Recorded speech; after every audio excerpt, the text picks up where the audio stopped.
Hadirin yang dimuliakan oleh Allah Subhanahu wa taala.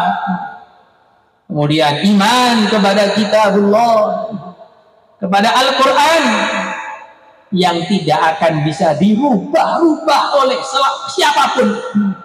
Inna nahnu nazzalna dzikra wa inna lahu lahafidun.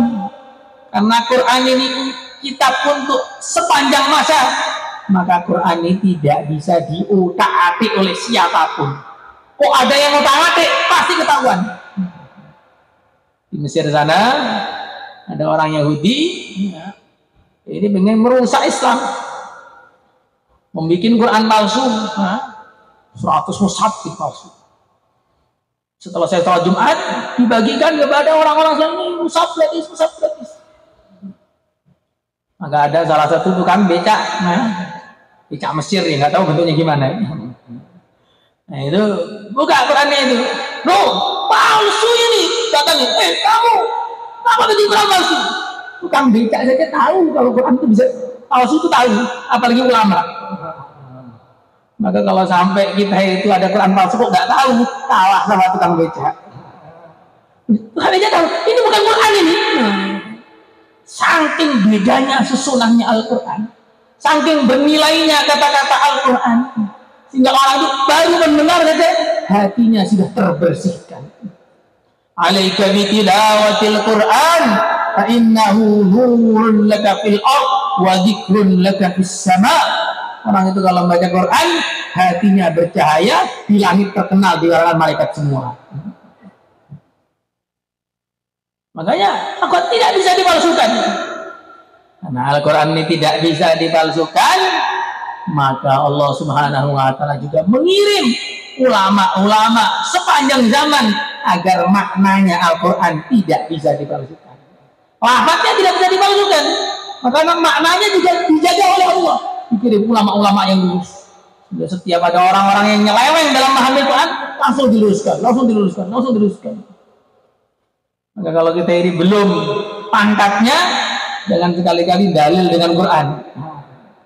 Man fassara al-Qur'ana bi ra'yihi falyatabawwa maq'adahu minan nar. Siapa mentafsirkan Al-Quran sesuai dengan kemampuan sendiri tanpa dalil, tanpa ikut yang ahli, maka silahkan siapkan tempat duduknya di neraka. Man fassara al-Qur'ana bi ra'yihi fa asaba faqad akhta'a. Siapa yang menerjemahkan Quran, mengartikan Quran dengan pikirannya sendiri, walaupun benar dia salah. Apalagi kalau salah, benar. Kayak orang ada yang ngomong, kuntum khaira ummah, kuntum sekuntum bunga. Hadirin yang dimuliakan oleh Allah Subhanahu wa taala. Tetapi walaupun begitu, namanya Al-Quran itu untuk seluruh orang Islam, maka seluruh orang Islam itu tetap bisa ambil manfaat dari Quran. Karena Al-Quran itu tidak semuanya isinya hukum-hukum yang rumit-rumit, tidak semuanya akidah-akidah yang berat-berat, tidak. Ada yang cerita surga, cerita neraka.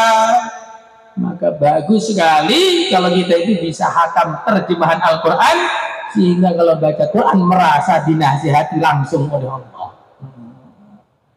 Tapi baca terjemah itu bukan untuk mentafsirin, ya untuk yang cerita-cerita. Ini cerita tentang surga, ini cerita tentang neraka, cerita ini, cerita ini.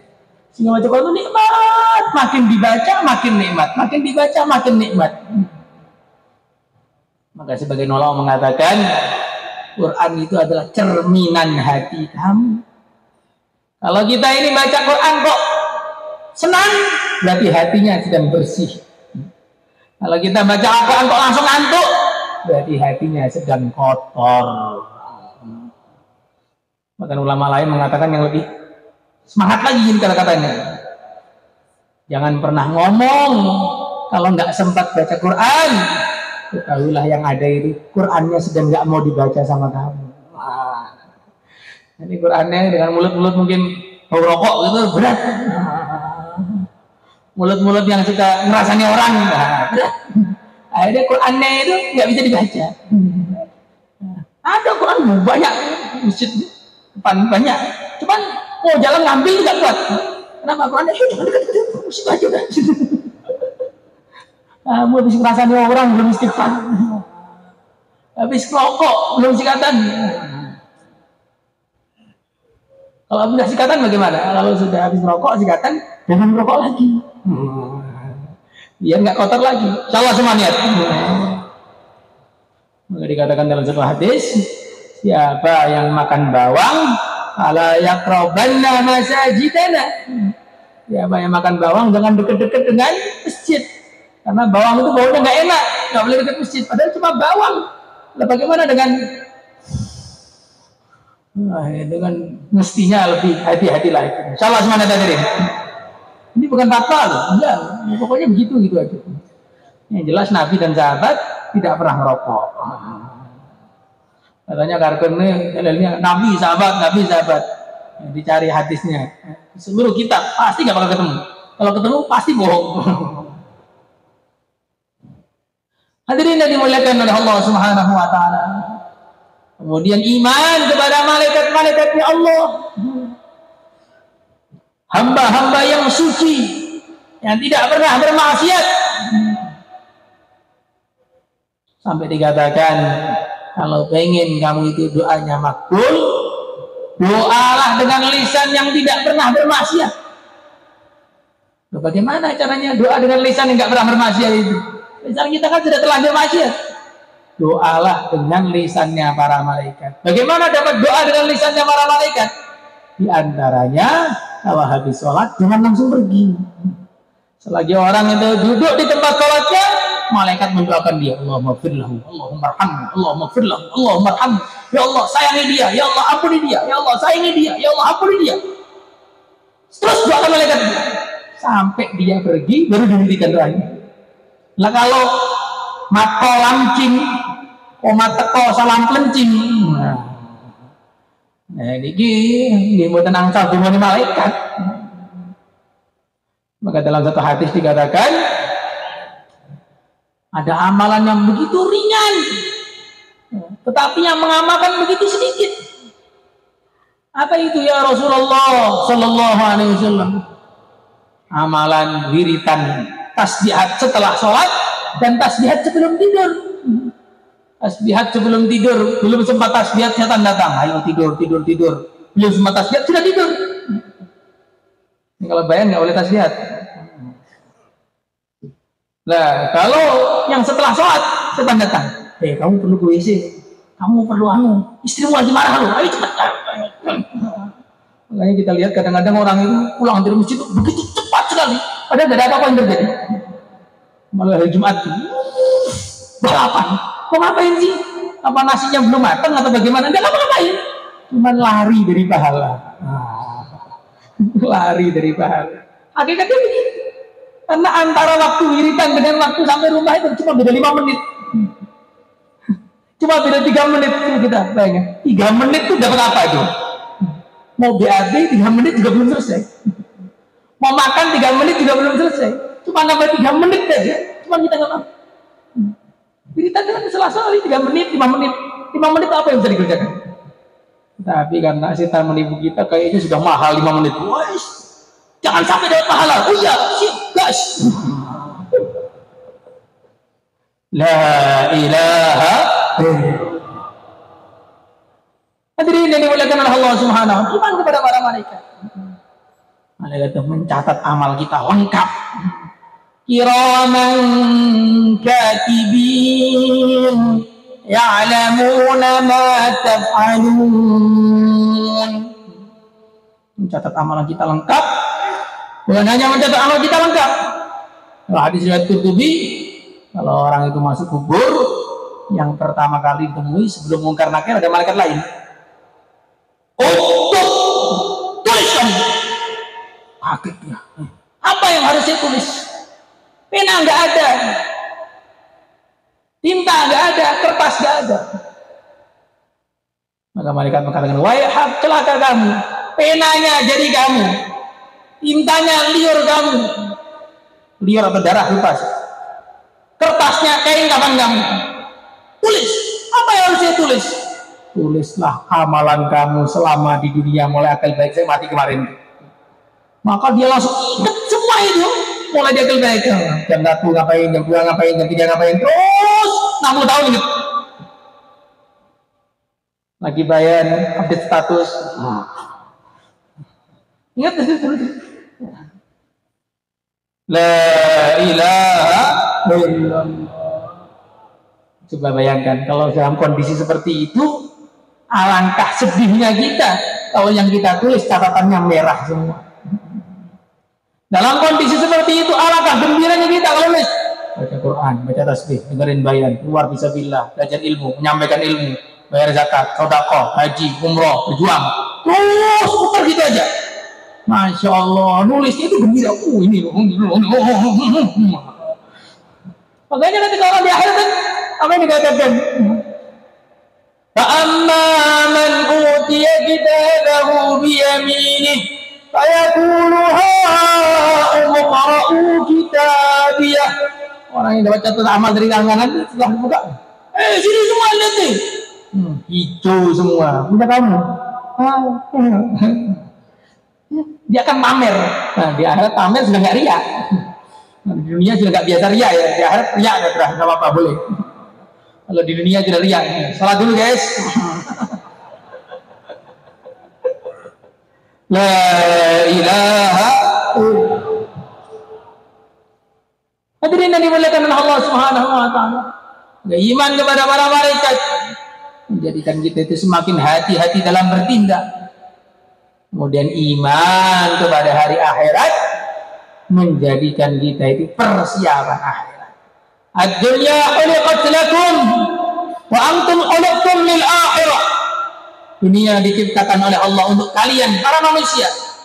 Tapi kalian tidak diciptakan untuk dunia, tapi diciptakan untuk akhirat. Maka nggak bisa orang mau lama di dunia, nggak bisa.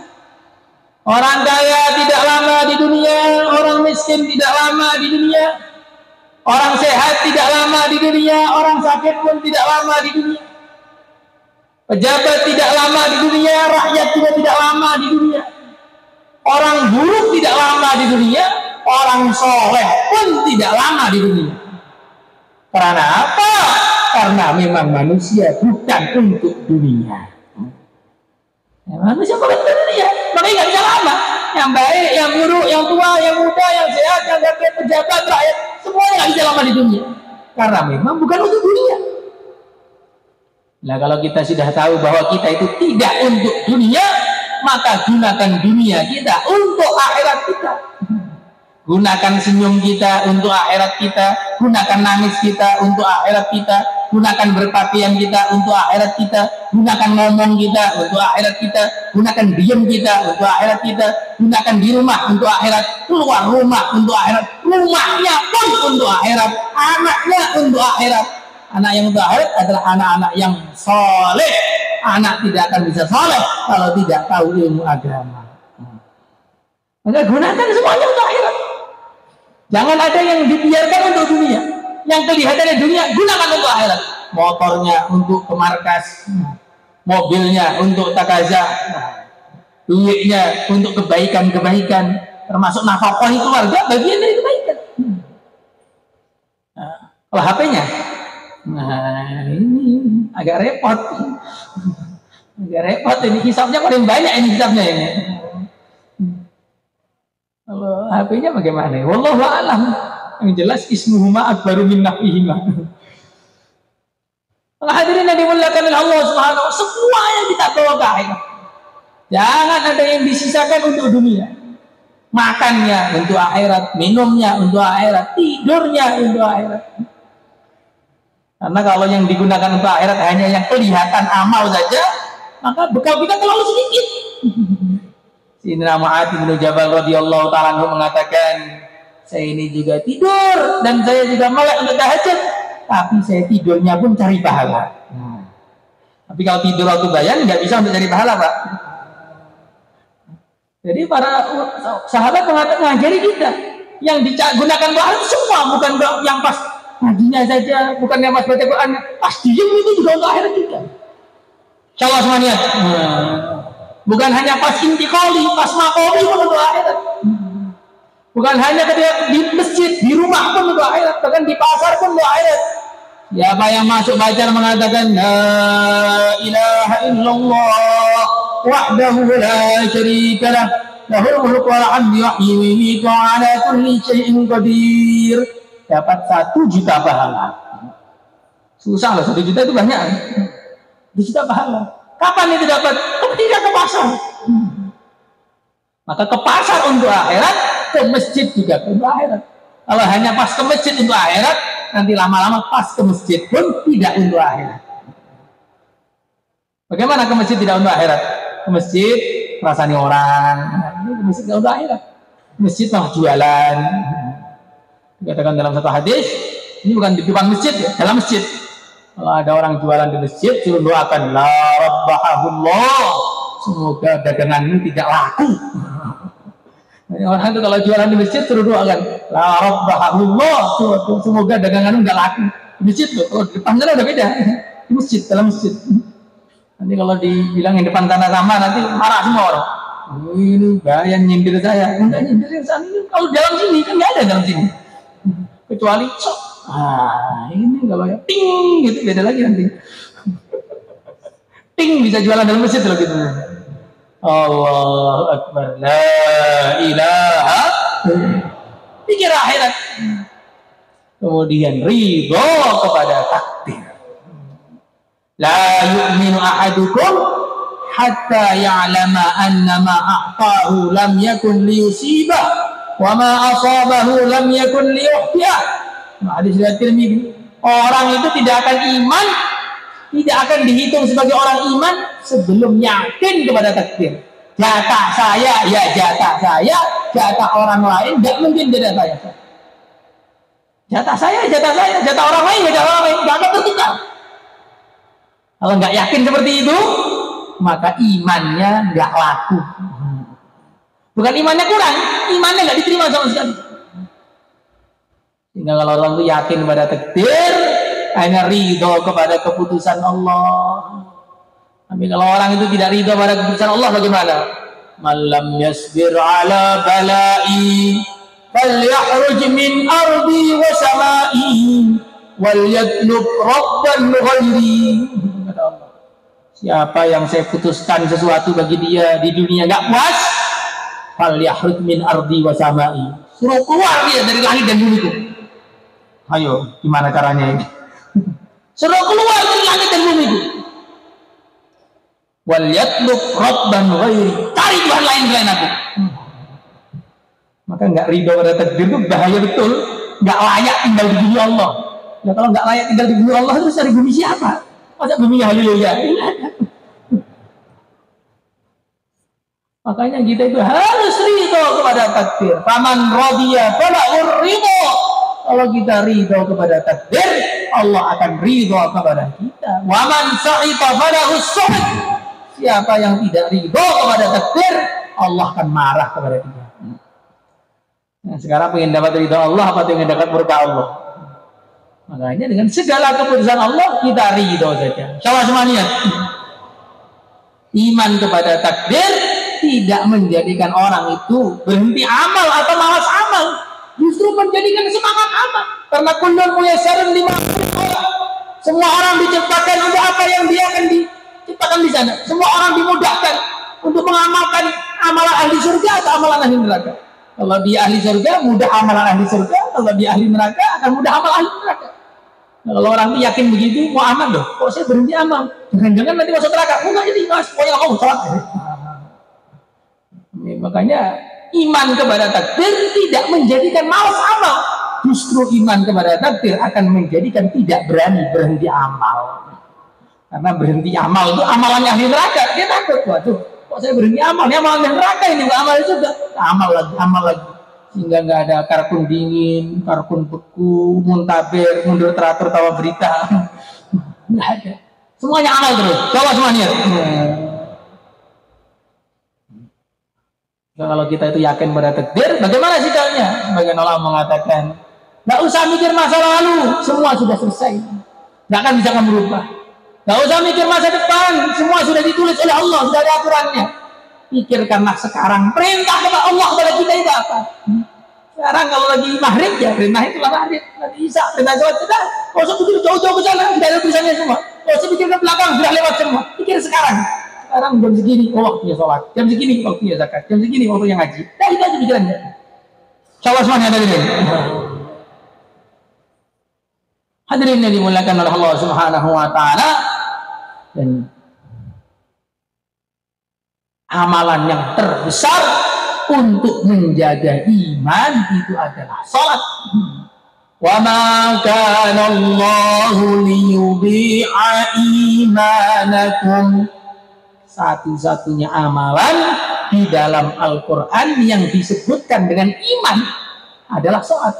Allah tidak menyia-nyiakan iman kalian. Di dalam Bukhari disebutkan itu maksudnya tidak menyia-nyiakan salat kalian di Baitul Maqdis. Jadi iman itu dekat sekali dengan salat. Maka siapa masih salat, imannya masih terjaga. Siapa yang sudah tidak salat, imannya sudah tidak terjaga. Tapi sholat yang bagaimana? Sholat yang meningkatkan ketakwaan. Karena sholatnya orang itu beda-beda. Innal abda la yansarifu min sholatihi la yuktabu lahu illa usyruha au tusuha au thumunuha au subuha au sudusuha au umusuha au rubuha au turusuha au nisfuha. Orang itu selesai sholat, ada yang dapat cuma 1/10 dari pahala sholat. Ada yang 1/9, 1/8, 1/7, 1/6, 1/5, 1/4, 1/3, setengah. Jadi sholatnya bareng, nilainya beda-beda. Kenapa berbeda-beda? Karena juga berbeda-beda kehusuannya. Maka sebelum sholat, biar sholatnya khusyuk, dimulai dengan zikir, baca Quran. Akhirnya itu sebelum amal diisi dengan amal, sehingga ketika amalnya semakin berkualitas. Insyaallah semuanya hadirin. Amal bisa berkualitas dengan kita itu mempelajari ilmunya baginda Rasulullah Sallallahu Alaihi Wasallam dengan taklim. Kalau tanpa taklim, amal nggak bisa lurus. Ya, amalnya serampang sana, serampang sini, perasaannya sudah sundul langit, ternyata sundul langit-langit. Perasaannya ini perkara yang paling wajib, ternyata perkara yang paling haram. Perasaannya sangat taat, ternyata sangat maksiat. Kenapa bisa begitu? Karena tidak ada ilmu. Maka harus belajar ilmu biar amalannya benar. Dan setelah amalannya benar dengan ilmunya, amal belum cukup diterima kalau tidak ikhlas karena Allah. Makanya ikhlas itu harus. Ikhlas itu bukan latihan. Ikhlas itu bukan coba-cobaan, ikhlas itu harus. Ana aghna syuraka 'anil syirk man asyraka fi 'amalihi ghairi taraktuhu wa syirkahu atau kama jaa fil hadits rawahu Muslim. Aku adalah orang yang paling tidak butuh kepada sekutu. Siapa yang menyekutukan aku dalam amalan, maka saya suruh dia minta pahala amalan itu kepada sekutunya. Nah, maka kita ini bukan latihan diikhlas-ikhlaskan. Insyaallah semuanya hadirin. Hadirin yang dimuliakan oleh Allah Subhanahu wa taala, itu semua perlu latihan, perlu meluangkan waktu. Maka siapa yang meluangkan waktu untuk perbaikan iman, perbaikan amal, silahkan berdiri. Sekarang yang setahun insyaallah.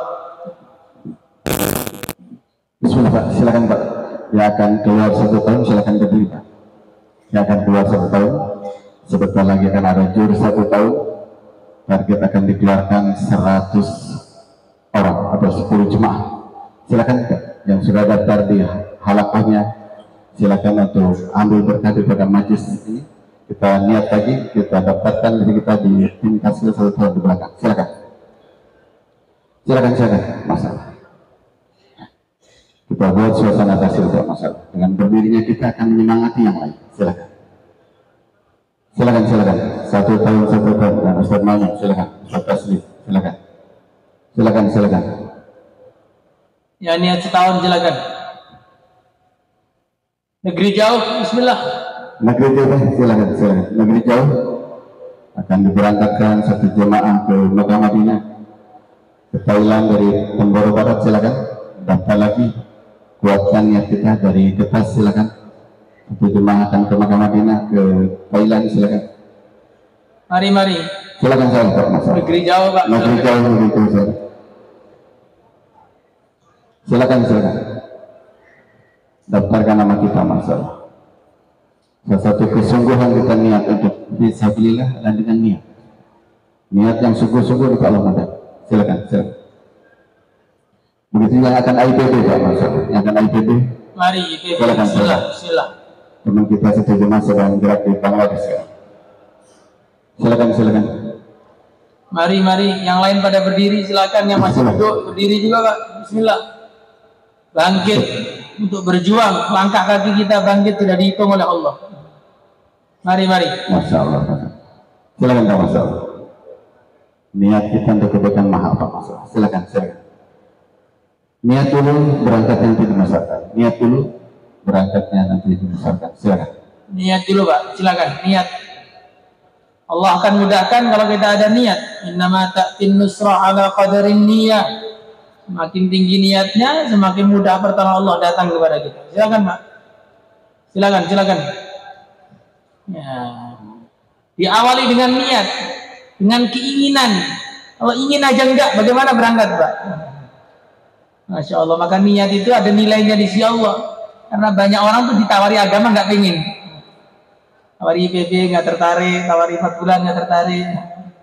Mari Pak, bismillah. Yang sudah ada keinginan, ada rasa dalam hati, disyukuri rasa itu dengan berangkat mendaftarkan diri Pak. Biar rasa itu tidak dicabut oleh Allah. Silakan Pak, yang berdiri untuk pastor Pak, untuk pastor yang kemana dulu. Ini kita sekarang sedang program musawarah bulanan. Sempurnakan pastor nanti di majlis. Silakan. 4 bulan 40 hari dalam negeri Pak. Silakan jalan kaki maupun biasa Pak. Silakan Pak, 4 bulan 40 hari dalam jalan kaki maupun biasa. Silakan. Kita akan mengeluarkan jemaah sebanyak-banyaknya di masa 4 bulanan nanti Mei. Silakan. Yang sudah buat tahapan di halakannya, di mahalahnya, ini kesempatan. Sekarang kuatkan niat kita dengan daftarkan nama kita di tim tasbih. Silakan. Mari Pak, 4 bulan 40 hari cash maupun niat sampai 1 bulan ke depan Pak. Periode ini Pak, bismillah. Silakan Masya Allah. Silakan. Kita hidupkan suasana tasbih, Masya Allah. Silakan. Suasana satu sama satu, yang lain saling menyemangati. Silakan. Sempurnakan tasbihnya, Masya Allah. Mari, silakan. Masturat, ya. Kalau kita merasa kadang-kadang keluar berat tinggalkan istrinya, kita ajak sekalian saja. Ya. Mari, bismillah, masturat. Bismillah Pak, ya akan keluar 15 hari. Jauh, IPB 40 hari, 10 hari, 3 hari, silakan ke tim tasbih masturat ke sebelah selatan, silakan. Yang akan keluar 3 hari di mahalahnya, halakannya bagaimana di tempat ke tim. Silakan. Ada mujakaro dari tim masturat. Mari, silakan. Sekarang diulangi dulu, 22, 33, 3 menit, 4 menit, baru biar gantian yang ngomong Pak. Bismillah, silakan. Mari. Silakan Pak, buat halakoh 22, 33, diulangi dulu ya, baik-baik Pak. Saling mentaskil semua, bismillah, mari. Gantian ngomongnya, gantian dakwahnya, biar sama-sama dapat pahala. Nah, pahala dengarkan, pahala menyampaikan, silakan. Assalamualaikum warahmatullahi wabarakatuh.